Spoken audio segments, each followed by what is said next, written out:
Hi, and welcome back to Wandering Wild.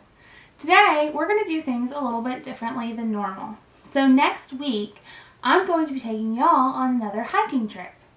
So this week, I thought we'd do kind of a series of tutorials or get to know your hiking adventure kind of things. So basically what that means is that Monday, Wednesday, and Friday of this week, I'm going to teach y'all a little bit about the trees, the birds, and the signs you might see when we go hiking.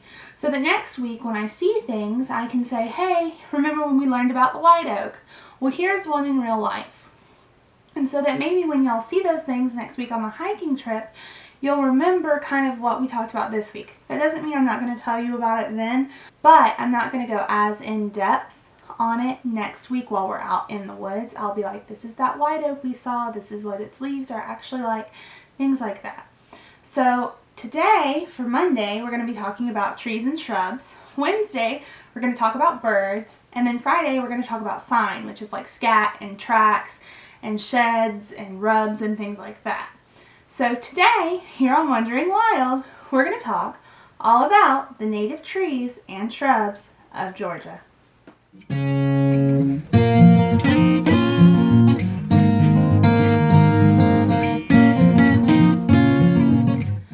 Okay, so I got about 7 trees together for y'all. I did a little bit of research, and these 7 trees are the ones that I think we'll more than likely see. Now, I'm not saying these are the only trees we're going to see. We'll definitely see more, but these are ones that when you're walking through the woods really are going to stand out to you. So I want to make sure you know about those first, and then we'll build upon that as we go hiking.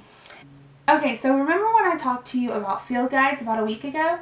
Well, I have a bunch of field guides, and I keep them right here on my bookshelf. This is kind of like my nature / One Magazine of Vogue shelf.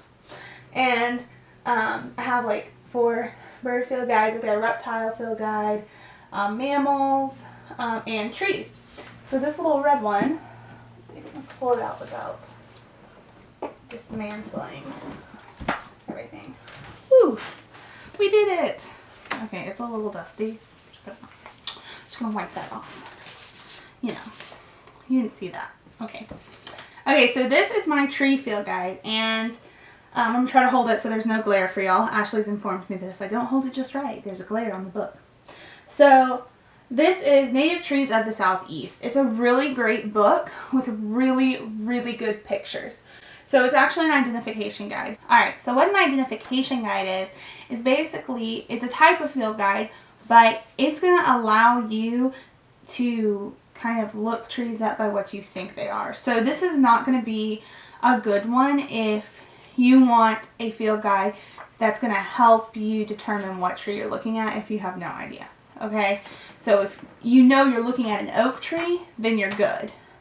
But if you don't know you're looking at an oak tree, it's not going to help you. You're going to want a more basic field guide. You're going to want something with what's called a dichotomous key. And this has a dichotomous key, but it's a very complicated one. So what a dichotomous key is, it's on this page right here. Not that you could read that.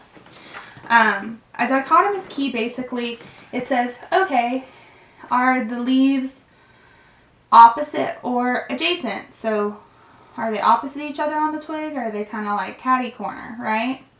And then you say yes or no, and then it takes you to another question. And as you go and answer these questions, finally, the only tree it could possibly be is, say, a scarlet oak. So now you know you have a scarlet oak, and that's how you would find that out. But I'm not going to use that on this because that's not what we're doing. This is really good if, say, you know you're looking at a white oak. It shows you this is what their leaves look like, this is what their acorns look like, this is where you're going to find them, and so forth. And it tells you a nice bit of information about the tree. So I would not take this in the field, even though it is technically a type of field guide. It's even got like a ruler on the back so you can measure things when using those dichotomous keys. But I would not take this with me because it's not going to help you quickly. This is more if you saw a white oak and you want to know more about it when you get home. This is a really great book. So this is kind of what I used to decide what I was going to tell you all about today. But I thought I'd let you know about it anyways because it's a really awesome book. And you can learn a lot from it. And I'll actually make sure I put it down in the description box on Amazon in case you're interested in it. But it's a really awesome book. But yeah, so the leaf on the front of it is a white oak leaf. Anyways, so the first tree, if you didn't catch my general gist here, is a white oak that we're going to talk about. And if you see me looking down, I'm looking at my notes so that I make sure I tell y'all everything right, because I'm not all knowing, surprisingly enough. That was Ashley. She thought that was funny. She's helping me film today. Okay, so a white oak is scientific name Quercus alba. So the way trees are scientifically named is still binomial nomenclature, just like everything else, but you're going to have families. And so to me, trees are easier to remember and easier to group, because a lot of times their similarities are actually what they're grouped by, whereas with animals, you can have two things that look completely the same and they're not even in the same family. So with trees, I think it's really, really helpful. So white oak is in the family Quercus, and that is the oak family. So a white oak is Quercus alba. Alba means white, so white oak. Pretty straightforward. It's a deciduous tree, like all oaks, which means they lose their leaves in the fall, and then they get new ones in the spring. So they've changed their leaves as pretty colors, and then they drop.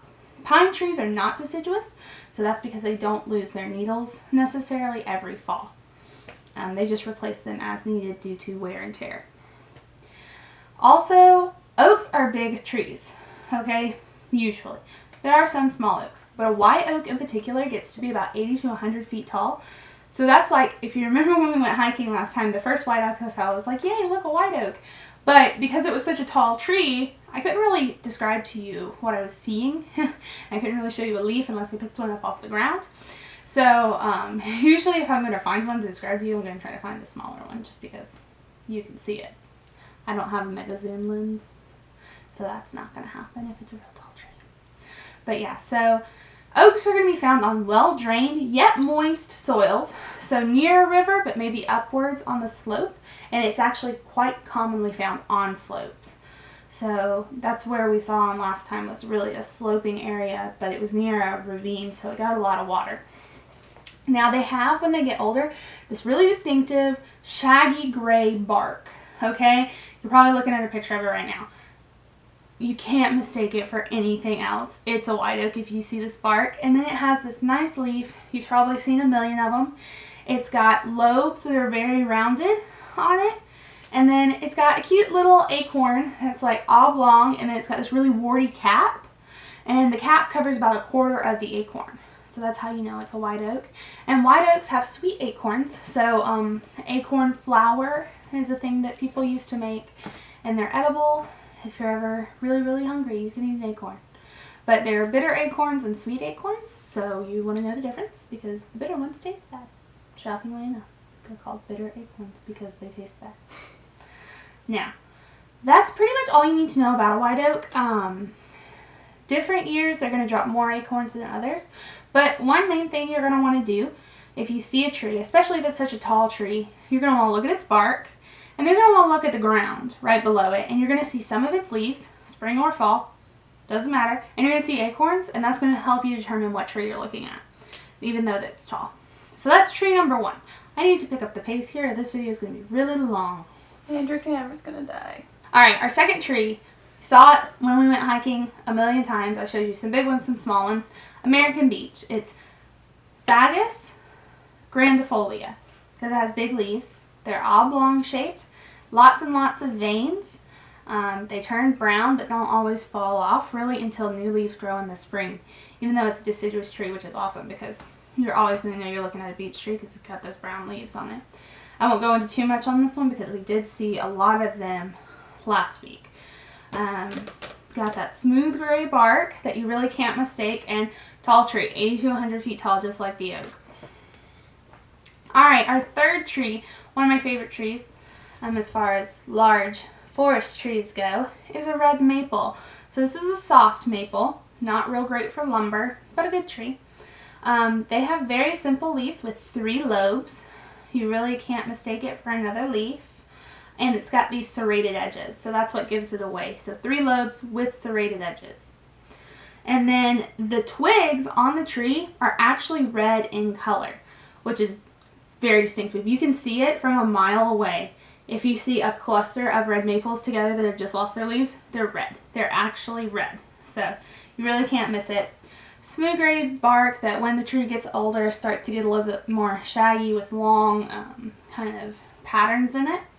And it gets to about 90 feet tall. It's not quite as tall as the oak or the beech, but about the same size. Alright, your next tree, tulip poplar. So this tree actually came in when we lost the American chestnut, which is a whole other video. I'm not going to go into it here, but we basically don't have those in the wild anymore. And then the tulip poplar came in and kind of filled that niche.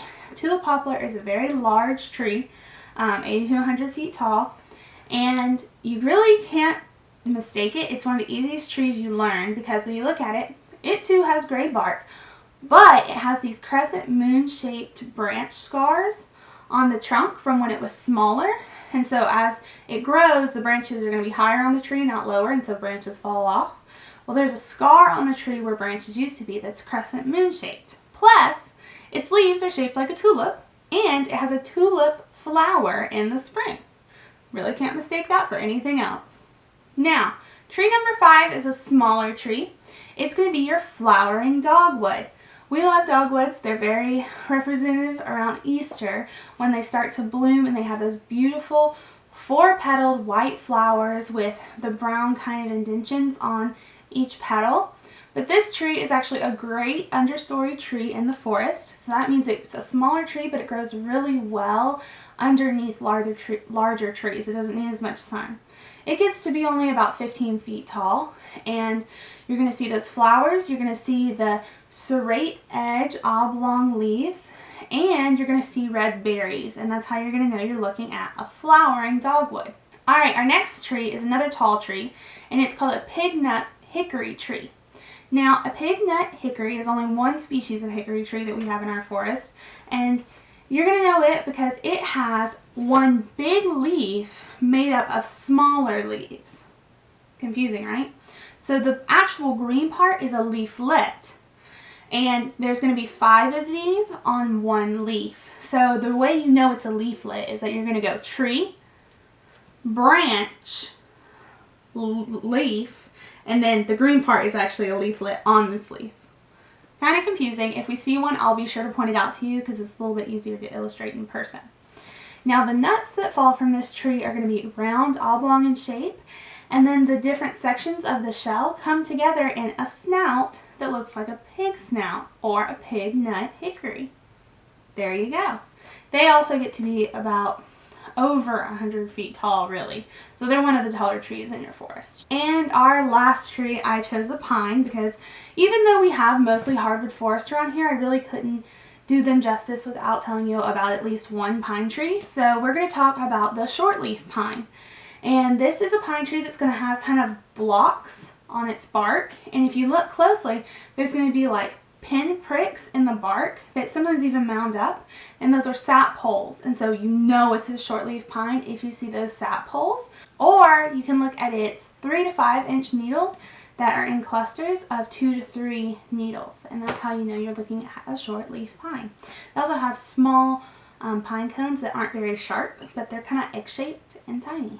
So with pine trees, you use pine cones, needles, and things like that to distinguish them from the others, so it's a little different than an oak tree. I hope you enjoyed learning all about trees today here on Wandering Wild, and I hope it serves you well next week when we go hiking together. And I will see you on Wednesday to talk all about birds. I hope you come. I love birds. You probably figured that out by now, so we're going to have a lot of fun talking about them. And a lot of them you can probably see in your backyard if you live here in the Southeast. So, as always, my sources are in the description box below. Check out Native Trees of the Southeast. I'll link it down below. And as always, stay wild and never stop wondering.